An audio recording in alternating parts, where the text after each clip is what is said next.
Hello दोस्तों। आशा करता हूँ कि आप स्वस्थ होंगे, मस्त होंगे। परमात्मा आप पे सदा कृपा बना के रखे। तो चलिए आज आपको प्रवचन के माध्यम से अष्टावक्र गीता के कुछ चुनिंदा शब्दों को आपके सामने प्रस्तुत करते हैं, आपके सामने रखते हैं। तो आइए चलिए।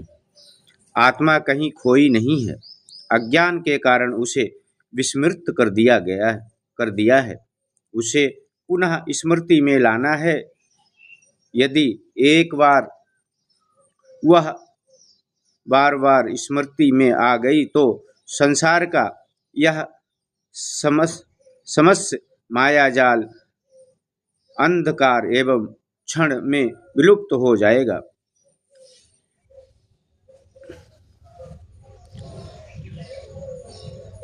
मनुष्य को अपनी व्यक्तित्व की स्थिति का पता चल जाएगा। रस्सी में सांप का जो भ्रम है तुम्हें हो रहा है, बोले रस्सी देख करके जो तुम ऐसा डर जाते हो, भ्रम हो जाता है कि ये सर्प है, तो जिससे तुम भयभीत हो, डरे हुए हो, अपना पेट पालन चाहते हो, चोरी बलात्कार हत्याएं एवं करते हो, एवं यह सब तुम्हारे अज्ञान के कारण हो रहा है। आपको ज्ञान नहीं है इसलिए ये सब कर रहे हो रहा है। यदि आप अज्ञान भ्रांति मिटाकर तुम अपने वास्तविक रूप को पहचान लो तो तुम्हें स्वयं पर हंसी आएगी। यदि आप अपने स्वयं को पहचान लो कि मैं हूँ क्या, तो आपने जो भी कर्म किया है, पाप कर रहे हो, पुण्य कर रहे हो, लोगों को मार रहे हो, अपने भले के लिए लोगों को ठगना, चोरियां करना, झूठ बोल करके लेना, आपको बाद में हंसी आएगी जब आपको अगर पता चलेगा कि मैं वास्तविक में कौन हूं। स्वयं पर हंसी आएगी कि मैं उस प्रकार अज्ञानवश यह सब करता रहा। भाई मैं तो जो एक छोटा सा बालक होता है ना, तो अज्ञानवश वो किसी को भी कुछ भी मार दे तो उसको पाप नहीं, क्योंकि वो अज्ञान है। अगर जानकारी में आप कोई भी पाप करते हैं तो आपको पाप अवश्य लगता है। हाँ, इसकी भी एक कथा है। तो चलिए, अवश्य करता रहा। अष्टावक्र ने ऐसा केवल उपदेश ही नहीं दिया, बल्कि राजा जनक को प्रयोग करके वैज्ञानिक दृष्टि से आत्म सिद्ध करके दिखा दिया कि कोई सैद्धांतिक वक्तव्य नहीं है, बल्कि प्रयोग सिद्ध विज्ञान सत्य है। यह न राजनेताओं के आश्वासन जैसा है, न ज्योतिषियों की भांति वाणी जैसा है, न पुराणों की कथाओं जैसा है, न वेदों की प्रार्थनाओं जैसा है। यह सबसे अनूठा वक्तव्य है जो सीधे ही बोध को जागृत करता है। इस दृष्टि में इसे भारत का ही नहीं, अध्यात्म जगत में 3 ही दिशाएं महत्वपूर्ण हैं। ज्ञान, कर्म, भक्ति तथा मनुष्य में 2 प्रकार के वक्तव्य हैं, अंतर्मुखी तथा वाहिनीमुखी।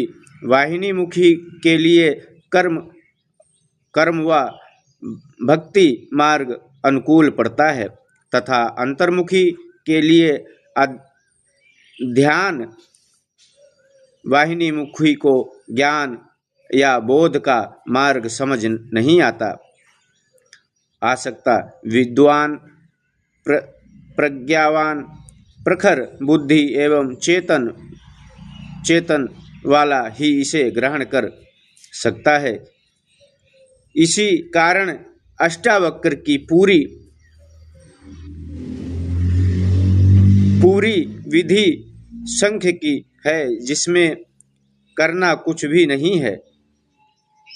आपको इतना समझने के लिए कुछ करने की जरूरत नहीं है कि मैं हूं कौन, वास्तविकता मेरी क्या है। इसके लिए ध्यान की जरूरत है। करना कुछ नहीं है, अक्रिय ही विधि है। मतलब हम करते हुए भी हम करते नहीं है, अक्रिय।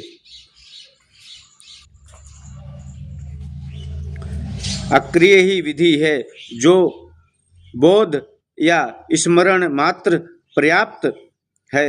यदि या तो आत्मज्ञान हो जाए या स्मरण से प्राप्त हो जाता है, कोई बहुत बड़ा कार्य नहीं है। यदि यह जान लिया कि मैं शरीर मन आदि नहीं हूं, यदि आपने ये जान लिया कि मैं शरीर मन आदि नहीं हूं बल्कि शुद्ध चेतन आत्मा हूं और सारी भ्रांतियां मिट जाती हैं। यदि आपको ये पता चल गया कि भाई मैं तो शरीर नहीं, शुद्ध आत्म चेतन हूं, मतलब स्वयं कोई भगवान और है ही हकीकत में कि आप ही भगवान हो, बस अपने को समझने की जरूरत है। और कहाँ तुम भगवान को खोजने के लिए जाओगे।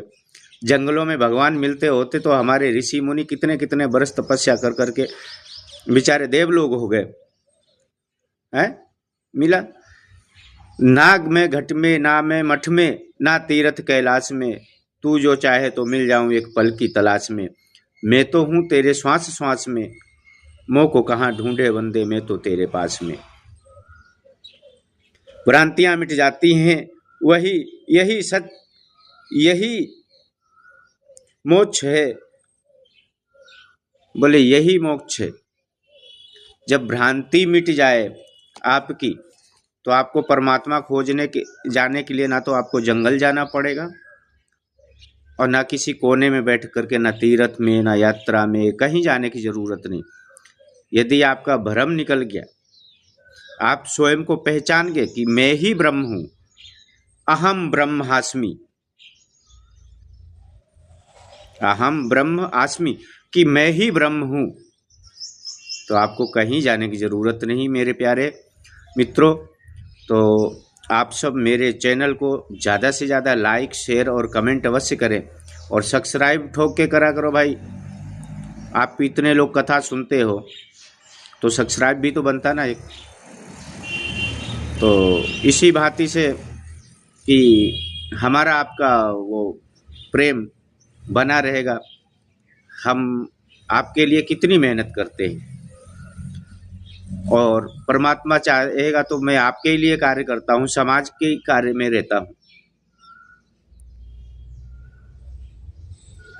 तो कहते हैं ना,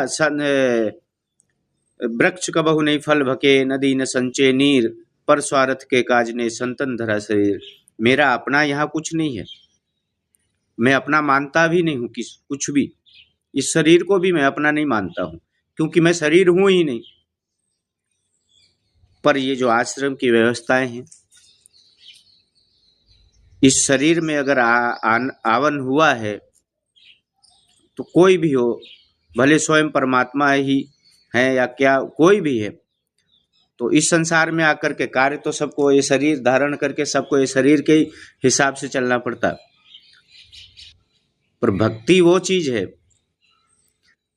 जैसे कीचड़ के अंदर में कमल खिलता है, पर वो क्या कमल कीचड़ में रहता है? आपने देखा कोई भी कमल कीचड़ में डूबा हुआ? उसका स्थान कीचड़ ही है, परंतु वो कीचड़ से और पानी से ऊपर होता है।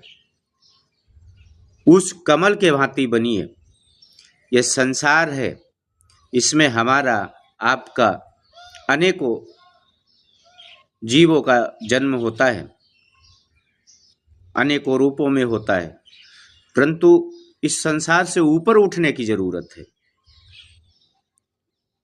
तो आशा करता हूं कि आपको हमारा ये प्रवचन पसंद आएगा, और कोई त्रुटि हो जाए तो आप वहाँ पे हमारे को कमेंट करके बता सकते हैं। तो ओम नमो नारायण, जय गुरु महाराज।